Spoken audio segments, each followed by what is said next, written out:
welcome back to my channel Endless Pages. I'm Liv and welcome to today's video, which is my reading wrap up for the month of October.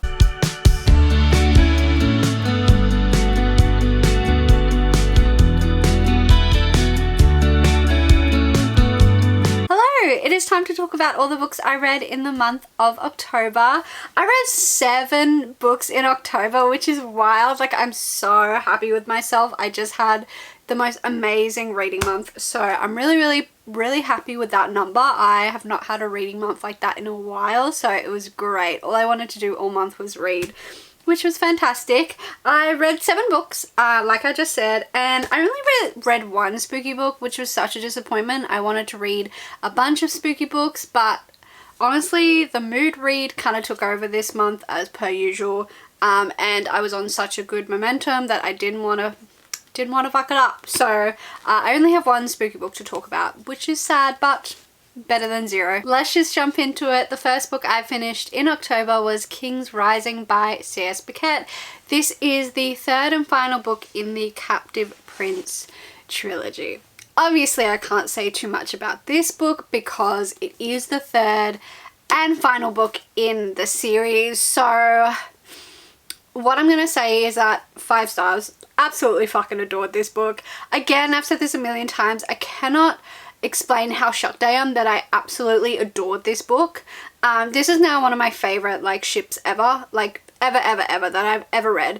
I'm absolutely flew through this series. I read the whole trilogy this year, which, if you know me, I'm not one for continuing series, or yeah, no, not all. I am not one for continuing series. I'm very shocking at it, to be honest, but yeah. So this was a conclusion of Laurent and Damon's story.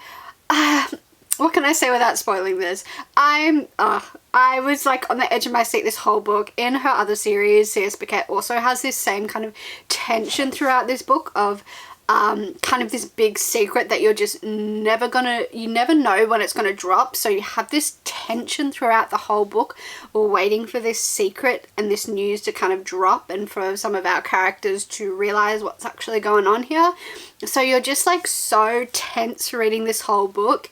And I absolutely loved Damon and Laurent's story. I fell in love, adore both of these characters so much.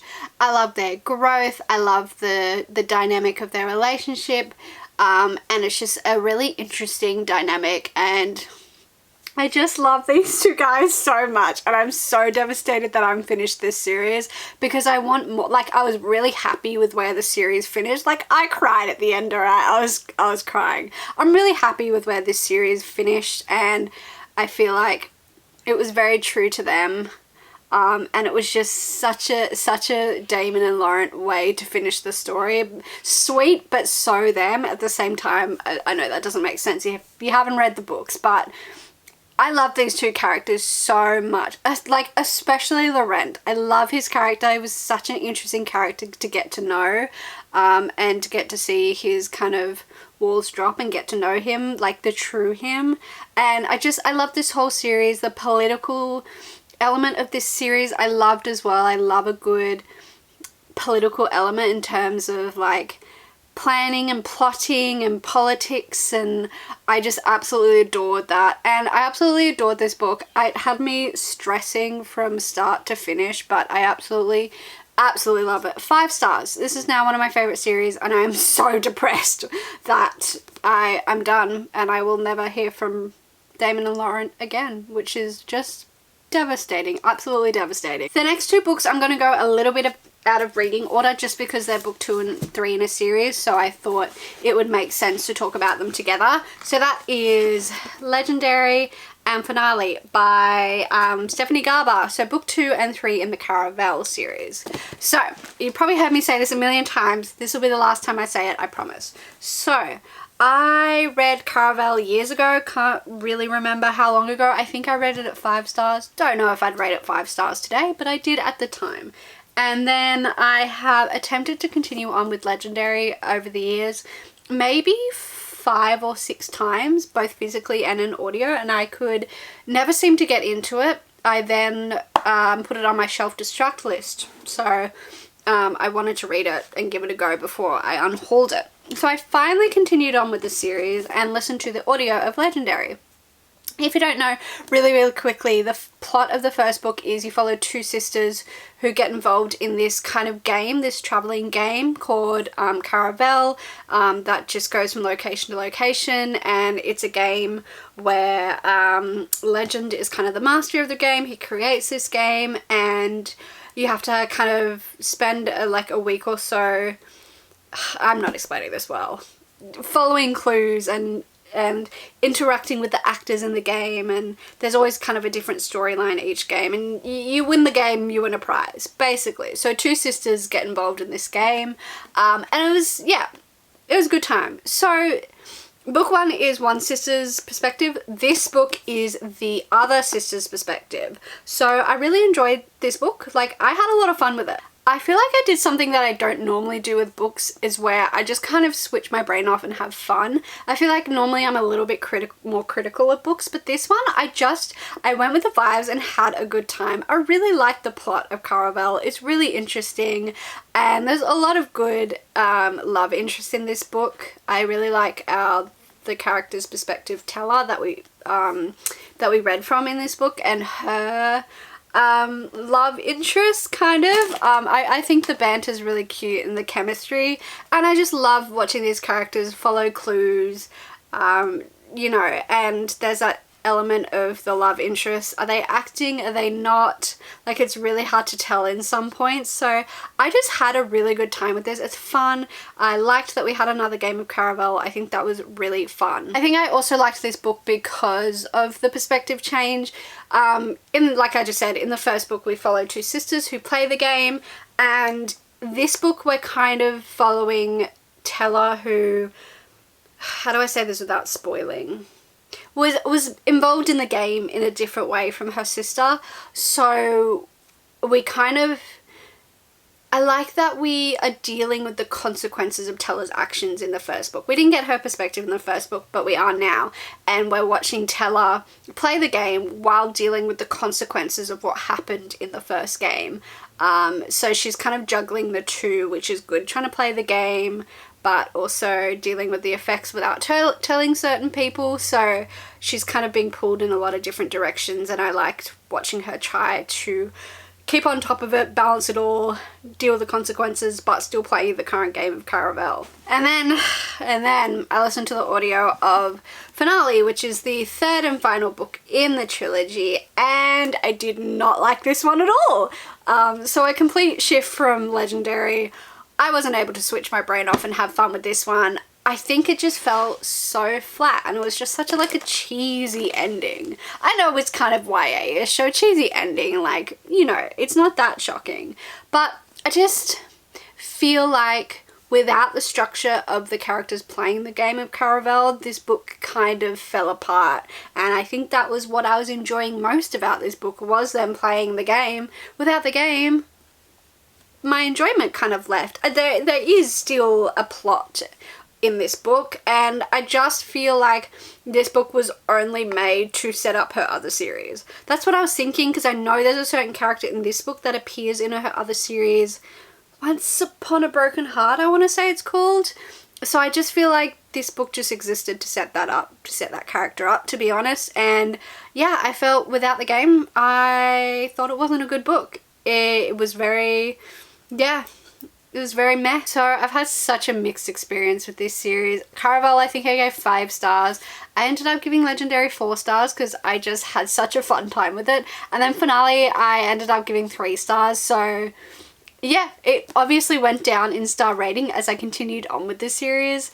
Like I said, I feel like this book Finale was just a setup for the sequel series, but I'm still kind of curious about the series. I don't know why. Maybe because I saw the potential of her writing in Caravel and Legendary, and like I said, I got introduced to the character in Finale that I think is like one of the main male characters in Once Upon a Broken Heart.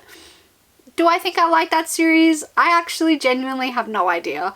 I'm leaning towards no, but I'm still weirdly, morbidly curious. So let me know if you've read the Once Upon a Broken Heart series. Should I try it out? I don't know.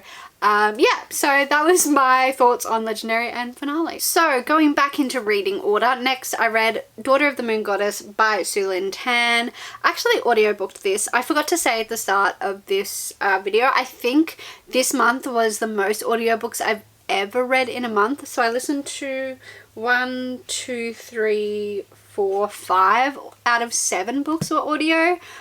So I'm definitely in my audiobook era. Anyway, so I listened to this on audio and boy did I really not like this book. I believe this is an adult book. I've seen a lot of people call it YA and I feel like that's maybe because of the writing, which we'll get into. But yeah, this is an adult fantasy book. It is like a retelling of Chinese mythology, I believe. Yes, Chinese mythology, the legend of Chang'e, the moon goddess.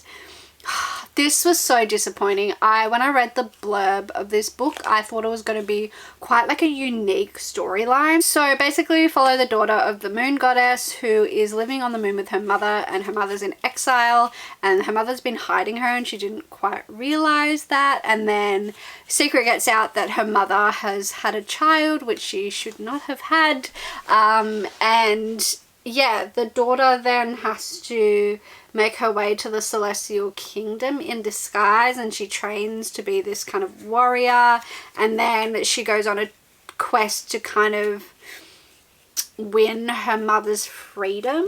So I thought this was going to be really freaking cool. It really wasn't. Back to my point earlier about the writing style, I think a lot of people call this YA even though it's not, because it reads exactly like a YA. I cannot believe you can call this book adult writing. It's really not adult writing. It's incredibly young adult, and the main character feels incredibly young adult, very pick me, very I'm perfect at everything, every man I look at falls in love with me kind of energy, which I hate.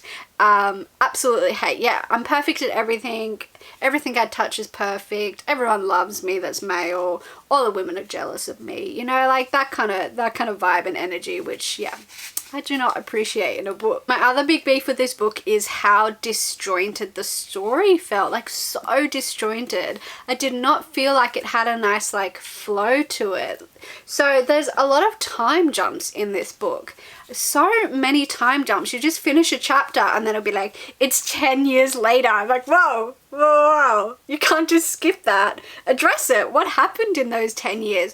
And the time jumps always seem to happen when she's like training, which I don't know, for me in a fantasy book, I love watching our characters train and master what they're doing and get better and fail and improve. Otherwise, why are we putting in that she's a warrior if you're not going to show her like learning?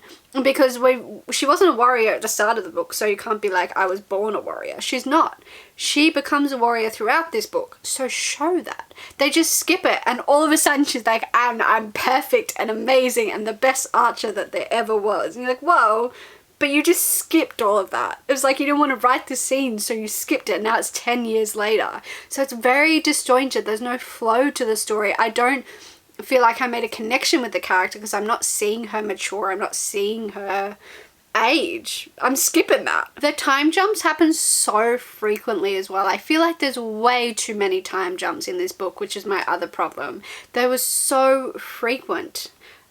So yeah, that's why I said I feel like I don't connect to the main character at all, because I don't know her. I haven't gotten to know her. I keep seeing her jump from stage to stage in her life. So, you know, every time we jump, she's at a different point in her life and I missed so much of it. So way too many time jumps. It also had a romance trope in it, which I'm not the biggest fan of. Actually, I forgot to say that this book kind of has that romance trope in it as well, sort of, so that added to my not enjoying of Finale. So yeah, both of these had the same romance trope in it that I absolutely despise, so that probably didn't help me enjoying this book either. This was excruciating. I listened to this whole audio. It should have been a DNF, to be honest. It was like 498 pages and it was excruciatingly boring.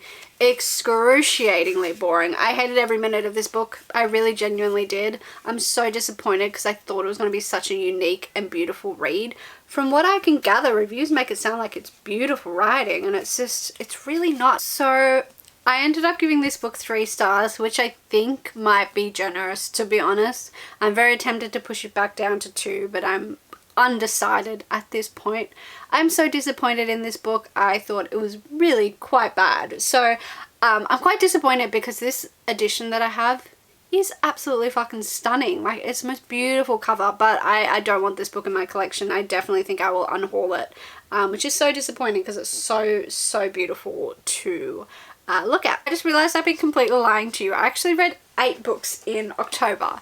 I'm completely lying. I just completely forgot. I'm doing like a reading challenge with my bookish friend Sash Reads, who also has a problem with her physical TBR like me. So we're saying for every 5 books I read, she gets to buy a book, and vice versa. So I've been counting physical books in my head as my TBR, forgetting that I've read 1 library book. So 8 books, not 7, sorry. Next up is The Curious Incident of the Dog in the Nighttime by Mark Haddon. This is a story about a boy with autism who finds that his neighbour's dog has been murdered and wants to solve the case of the murder. I enjoyed this book. Like, it's not amazing. I think it was an interesting way and a quite eye-opening way to see how someone with autism thinks and functions. This is obviously one size doesn't obviously fit all. It is a spectrum. Everyone is different. So this is not saying that this is, you know, the only representation of autism, if that makes sense. Like, obviously everyone is so different, but I thought it was an eye-opening way to see how someone with autism thinks and functions, and what could be easy or seen as easy for someone that does not have autism, for, you know, a task that I would do and not think about it. As kind of a way to see how somebody with autism goes through the same experience, but what goes through their head. So I thought it was really interesting. It's really sad. Like, this was really an upsetting read. I thought this was going to be a wholesome read about a boy solving a murder. It is not. It is quite an devastating read about his family dynamic, his life. So yeah, I wasn't quite ready for the emotional experience that this book was. I will say that I have heard mixed things about this. I've heard some people say that this is fantastic representation. I've heard some people say that this is not fantastic representation. I do not have autism, so I cannot speak on that, whether it's good representation or not. So please take what I say with a grain of salt, because I'm not autistic, so I am not, you know, I'm not someone who could say whether this is good rep or not. But I gave this 3.5 stars. I really don't have much to say about it other than that I enjoyed it. There was parts where it lost me because there's like mathematics and stuff, because you know, the character is absolutely fantastic at maths. So there was like a little bit too much of that. It started to lose me a little bit, and my focus started to go, because I was like, I'm just at this point reading maths equations. So it did start to lose me in those parts, but overall I enjoyed this book. That's all I have to say about it, really. Book number 6, we have The Luminous Dead by Caitlin Starling. Whoa, I hated this book so much. So I listened to this book on audio. This is my one spooky book. Well, it was meant to be a spooky book. This was meant to be my one spooky read for the month. I listened to this on audio, and it was genuinely like torture for me.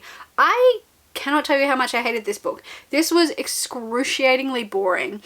My beef with this book is that I feel like, wait, let me just tell you about the blurb super quickly before I go into my beef with it.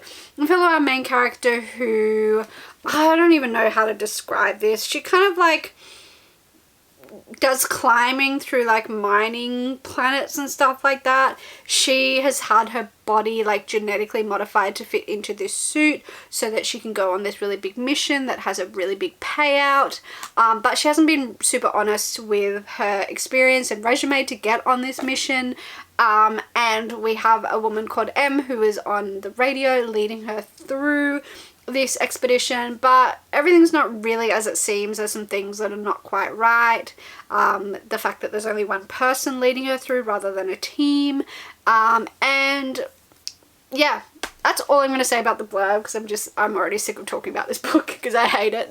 But yeah, my beef with this book is that it's so boring. I feel like this book is the same, like 3 or 4 scenes, actually 4 is generous, like 2 to 3 scenes on repeat for all like 400-ish pages. It's just the same scene over and over and over again. We literally just follow her climb and nothing interesting happens. There's just, for me, there's no tension, there's no scary moments. When I read the blurb, I was expecting like really scary moments, claustrophobic feelings. I was expecting these creatures that are mentioned throughout to kind of pop up. I was expecting to learn about them. I was expecting to get jump scares, but it's really not that. It is our character climbing and climbing again and doing more climbing and then going down and then going up and then going down and having the same 3 thoughts in her head repeat over and over and over and over again. I honestly couldn't tell you the difference between the scenes in this book. I felt like I was listening to the same scene over and over again. And then it kind of turns into this stupid ass romance, which is just out of nowhere and so incredibly stupid. And I genuinely hated that this kind of turned into a romance. I thought it was so fucking stupid. Like, so stupid. Why did this need a romance? I wanted to be scared. I was not scared for 1 second of this book. I couldn't care less if this character was killed. I honestly probably would have found that better if they just took her out, murdered her. I genuinely don't think you can call this book a horror. I think that that is a very, very, very wrong label to put on this book. There is nothing scary about this book. There is nothing psychologically scary about this book at all. It is excruciatingly boring, and I gave it 2 stars. I was really tempted to give it 1 star, but I was like, it's got okay writing. Like, the writing's not badly written, I don't think. So I was generous and gave this book 2 stars. I cannot wait to throw this book out the window and never have to look at it again. It's just like, listening to the audio just enraged me. I was enraged while listening to this book. I'm so sad I didn't like it because I was looking forward to a good claustrophobic horror, and I'm disappointed that the only scary book I read in October was not even scary and I hated it. So next October we're going all out. I think I'm owed a do-over of spooky reads. So yeah, that was A Luminous Dead. Next up, I read The Colours of Death by Patricia Marcuse. This is a read for my Read the World challenge. If you don't know, my friend Tracy created a challenge where you read 2 books from every continent. This was one of those. This is kind of a supernatural thriller, kind of. I don't know if that's the correct description. Fantasy thriller. So it's set in this world where we follow a detective who is gifted. And if you're gifted in this world, it means you can have 1 of 2 powers. You can have telekinesis, where you can move things with your mind, or you can have telepathy, where you can like hear people's thoughts, read people's minds, etc., etc. Our detective is telepathic. She has a gift of telepathy, and we follow a murder investigation in Portugal, in a world where people with gifted are really looked down upon. There is a lot of political discourse about people with gifts, and people are quite afraid of people with gifts. And a man, actually, I don't want to say this without spoiling. No, it's not a spoiler, it's on the back. So a man has appeared to have killed himself by throwing himself up against the window of a train. But we're investigating, did he commit suicide, or was he a victim of someone with powers? So I really enjoyed this book. I'd say it's more, I wouldn't say it's a 50-50 split between the stuff about being gifted and the investigation. I feel like for a lot of the book, the main focus is our main character, who's an inspector, and her gift. There's a lot of political commentary about gifted. There's a lot of people in this investigation that are outwardly spoken against people with gifted. So our main character has to kind of navigate being an inspector while facing these biases, while dealing with the political aspect of the job of getting a new partner who she doesn't know whether she can trust. She doesn't know whether they are bigoted towards her. So we spend a lot of time with our main character kind of dealing with the fact that she has powers, and kind of the discussion around how she feels about her gift. And I like the powers in this book. It's really interesting. They kind of have like a physical reaction. They affect her, they affect her health. So I found that discourse really interesting around her dealing with that while functioning like a normal human, going to work, investigating, having this really hard job, with the kind of way she thinks about her gift, the way she sees her gift, and the way she tries to hide her gift. And then the other story is really interesting. I liked the pacing of the investigation in this book. I feel like it's not a thriller in the fact that we're just like bang, bang, bang, done. It's really slow, and I feel like maybe it's a little bit more realistic of an actual police investigation, not like a TV show where we solve the crime in a quick 45 minutes. It's really slow, which I enjoyed more because I just enjoyed our main character and her perspective, that I didn't care that the investigation was really slow.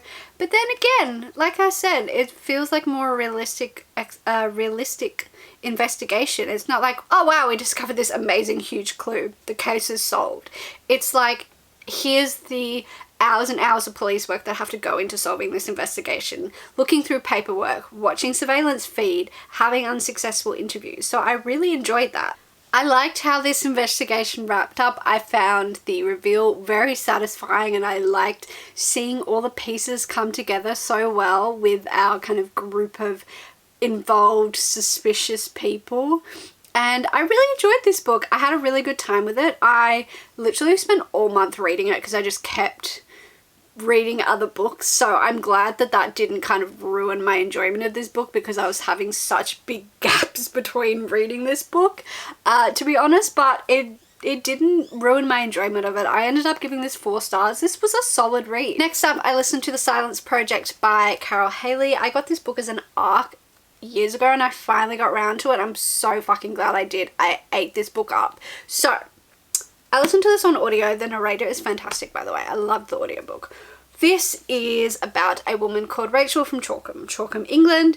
And one day, Rachel moves out of her family home that she lives in with her husband and daughter, puts up a tent in her backyard, and takes up a vow of silence. And for the next 9 years of her life, never mutters a single word again. Because of this vow of silence, she kind of gets this group of women that start to live with her, and they eventually come to be known as the community. And some agree to take the vow of silence with her. Then one day, after the community is formed, Rachel and thousands of women across the world, members of the community, design a protest where they burn themselves alive, and thousands of women die, including Rachel. This book is written like you are reading from Amelia's perspective, who is writing a biography about her life and about being the daughter of Rachel from Chorlton. She is known forever as Rachel from Chorlton. That's why I keep saying it like that.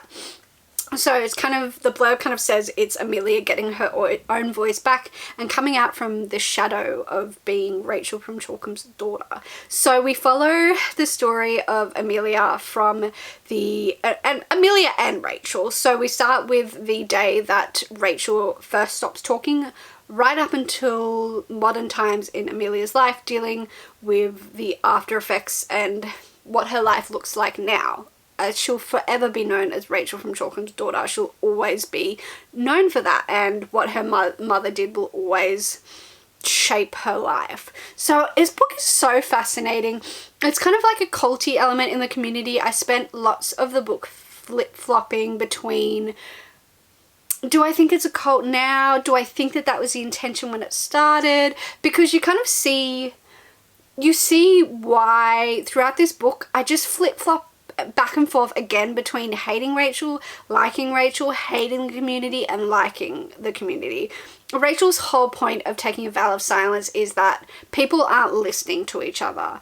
The people who are, we're not listening to the voiceless, we're not listening to each other. There's so much destruction and war and awfulness in this world because people aren't listening to each other. So that was why she took the vow of silence.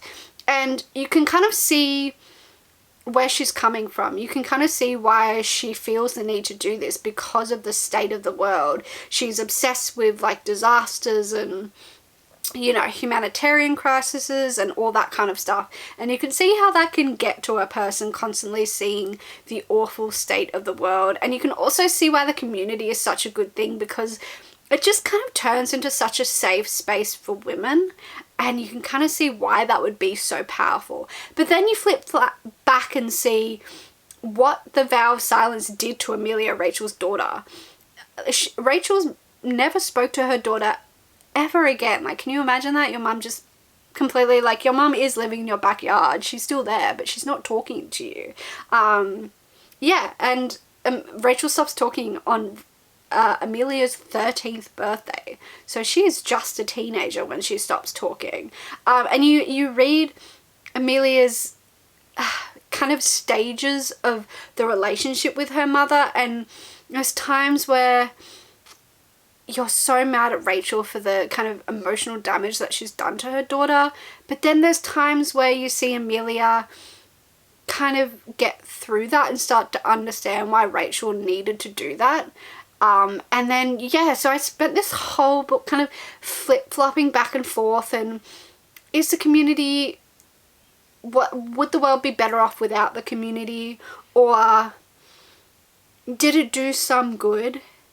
So it's really interesting. So the first kind of bit of the book, like I said, is following Rachel of Chalkham mainly, and kind of what their lives looked like, what were the consequences of their mother being such a big figure, and such a figure that really, polarizing is the word I'm looking for, such a polarizing figure.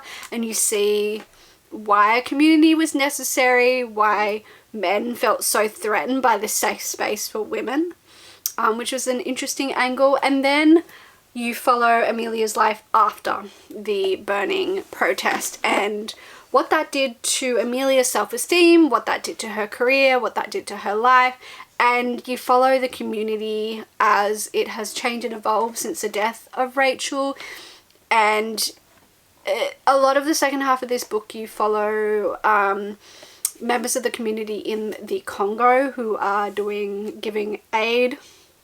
And it was just a really interesting political commentary on when people from, let's be real, white Western countries go into second and third world countries and believe that they are doing good and helping, but they're not thinking about the consequences of trying to implement first world thinking into third world countries without thinking about the consequences for the women there, or the cultural context, the religious context. So I found the second half of that book had quite a tonal shift, but it was really, really fascinating. I absolutely loved this book. I loved my conflicted feelings about the community. I loved my conflicted feelings I felt about Rachel and what she did, and I just loved exploring the different sides of the argument with Rachel's daughter, and seeing how she changed and evolved as she aged, and how her thoughts and feelings towards Rachel changed and evolved as she aged, even after Rachel was gone, and the effects that it had on her family, her life, her relationships, the world. I thought this book was utterly fascinating. I ate it up, like absolutely ate it up. I literally, any second I had by myself, headphones in, getting ready for work, headphones in, waiting for a bus, headphones in. I ate it up. All I could think about was reading this book all the time. So this was an absolute 5-star read. I thought this was such a unique and fun idea of a book, and I couldn't recommend it more. So that is my October wrap up. 8 books, absolutely insane. So happy with myself. I hope that November will have the same success as October. I am back to uni though, so probably not. But let me know in the comments below, have you read anything that I talked about today? What did you think about it? And if not, let me know what was your favorite read of October and why. Thank you so much for watching this video. I hope you enjoyed.